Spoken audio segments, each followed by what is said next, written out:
Cash, and welcome back to Cash Talks Football, where today we're starting a bit of a coaching session where I'm going to do little coaching drills and explain them what the actual purpose of them is and how you can coach them to make yourself a better coach, or maybe you could just want to be a better player and do something on your own. Now, I've done pretty much all coaching licenses you can imagine, and most of them don't really teach you much when it comes to actually being on the field and trying to organise your team and get them sorted out. So I'm going to give you some tips and tricks right now, and also I'm going to make this this is going to be sort of part one of the warm-up. I'm going to add different things, and you're going to understand the way that you're setting up your cones and all that stuff. It can be very, very simplified and make things very, very easy for you as a coach. And also, I'm going to put a lot of this stuff on Patreon with all the extra stuff, the really interesting stuff. I'm going to put it there just so if you really want to become a great coach, that'll be all there for you. Now, it is on one of my coaching books somewhere that I wrote. Don't buy it because I'm doing a second edition because the first one's rubbish. It's got too many spelling mistakes in it. But you can find it if you know where to look. Now, one of the main things when you go through coaching sessions and coaching licenses, they don't teach you sort of the variables and the parameters. I was doing like equivalent of UEFA B style license, actually coaching it for the Chinese government, and it's very interesting because your perspective of what sort of players you're working with is different than everybody else's, if that makes sense. So this isn't for if you're a professional coach or you're Man City or you're at Barcelona and you're coaching. This is you've got your kids one day a week or your Sunday league side, and you're trying to get maximum efficiency out of a very, very small window of time. Okay, because that's one of the hardest things in youth coaching and everything else, is you've only got a small amount of time that you're trying to get over all of these things, especially like, Sunday league. No one wants to listen to you. No one cares. Mate, we've all played football. We don't need to listen to some coach prattling on. And that's where all of these little things you can do and you help build you forward so you can actually put on some little sessions and do some good warm-ups. Now, I was working for, when I came back from China ages ago, I was working for some English football team, and they got in a coach to do warm-ups because there's an FA qualification of warm-ups, and I was laughing so hard they didn't understand it. Now, one of the key tricks, I'm going to teach you this with warm-ups, is it's an extension of your coaching session. So whatever you've been coaching, you actually want to do in your warm-up. You pretty much want to do a sort of an identical session, but watered down, and try to do that, okay? That's what you want to try to do. But before that, there's certain things, key aspects you want to do to try to get your team, moving. So all I have is two little lines, and there's a reason I use these amount of cones. There's a purpose behind everything I do. Okay, so the reason why this is so simple is because it doesn't matter the number of players you've got. If you've got 20 players, you can have two lines of 10. You can make it easy. It doesn't matter if the numbers are odd or even, it works. And that is very important because most coaching books do all these stupid drills and you need 16 players. Well, I've only got 5 because half of them didn't show up. Next week, I've got 22. So how do I make it work? So that's one key aspect, is simply being able to stack as many players on each side as you want. And then it's just simple. You're getting them to run through the cones, move forward, and doing any exercises you want. One of the good things I like to do is let the players sort of decide. You'll find that they'll be doing the old, kicking their heels back, bringing their knees up, jumping up, trying to do headers, all that sort of silly stuff. You can make them go side to side. One of the key things to avoid injury that they won't tell you on a coaching course because they don't know. Right. When you're doing football, you're always running forward, okay? One of the key aspects here is make your players run backwards. And these can be any sort of lengths as well. All right, it doesn't matter about the distance of these. You can make that 5 yards, 10 yards, and do whatever. You'll find out why. You'll figure those sizes out in a minute when I go. Well, I don't know if I'll do it in this video, but you'll get there. Running backwards is actually really, really important to strengthening certain key muscles that don't get strengthened. When you do that, it helps you so much in certain areas. And when you're going through, and everyone goes through twice. So whatever you're doing, everybody goes through twice. Now, as a coach, don't coach this.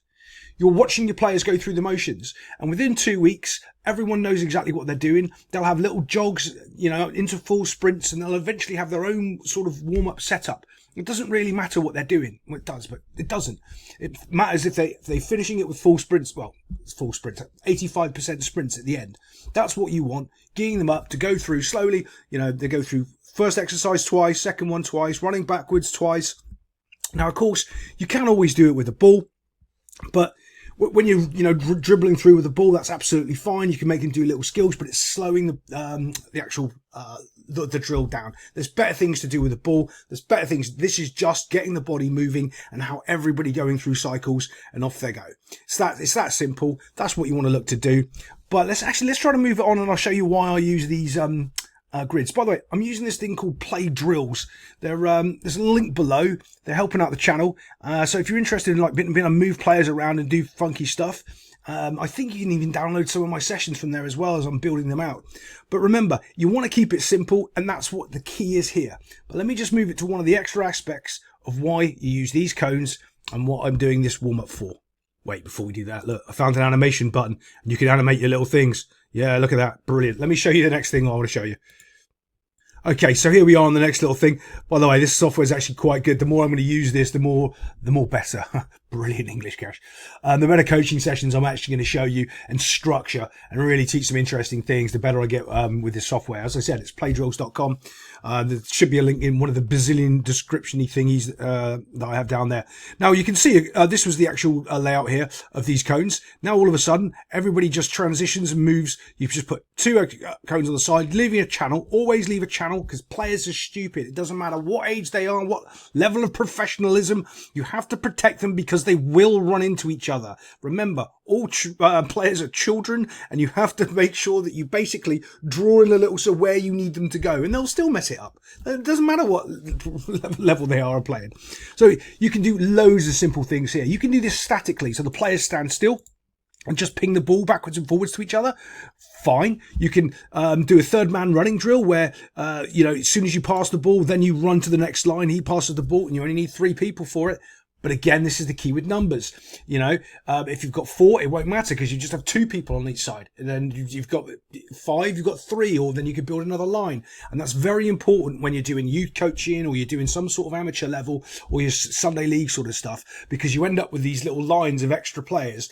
And you need situations where everything you're coaching, it doesn't matter, because you can just stick another player on and the drill still functions perfectly. That is one of the key aspects if you want to have a fluid coaching session. Now, remember, when they were doing that initial warm-up and they're doing their little run-throughs, kicking their heels up, bringing their knees up, jumping up, doing any of the things, sprinting, jogging, whatever, there's a billion plyometrics and biometrics little things you can do to get up the heart rate and to, get them moving forward. All right. You don't really want to say anything, okay? You don't. You just you want your team to bond, and actually you'll see who the leaders are, and you should have your captains running the 2 lines. That's how you should really be doing it. Let your captains be in charge. Give them some purpose. When it starts to get into actually moving the football, though, you want to make sure that you're tight on every single pass. Everything is perfect, because you're setting the tempo for the game. You cannot afford this to be lazy. You cannot afford this to be just casual. You can't. Everything must be done at 1,000,000 miles an hour and absolutely perfect. And if it isn't, that's hell to pay. Now remember, this is just passing the ball. Just passing the ball backwards and forwards. You can dictate receiving it with your right foot, receiving it with your left foot, passing it with your right foot, receiving it with your right foot, passing it with your left foot. There's a billion things that you can do here. And if I'm needed to actually sort of lay that out for you, you might not want to be a coach. Yeah, but it's just simple in the fact that you've got many people, won't matter. You can do third man running drills in a line. It's fantastic. You can do, but there we go. Simple. You haven't changed any of the codes. You haven't moved anything. And that's one of the key aspects, is you want it to flow very, very quickly without any sort of you having to stop and put cones down or do any of that. Everyone's bored. They've lost interest. You've only got you've got your specific time for your warm up. You've only got a certain amount of time. You need to utilize that as much as possible. Let me comment on that. I can remember when I was working with, I'm not going to mention his name because he never remembers my name. He never calls me coach. So he was coaching a certain national team, and he just played against Brazil and lost 3-1 in a World Cup qualifier. And we were talking about the different styles and warm-ups of Brazil and this particular nation, who I'm not going to completely embarrass. And it's not who you think it is, by the way. It's much, much bigger.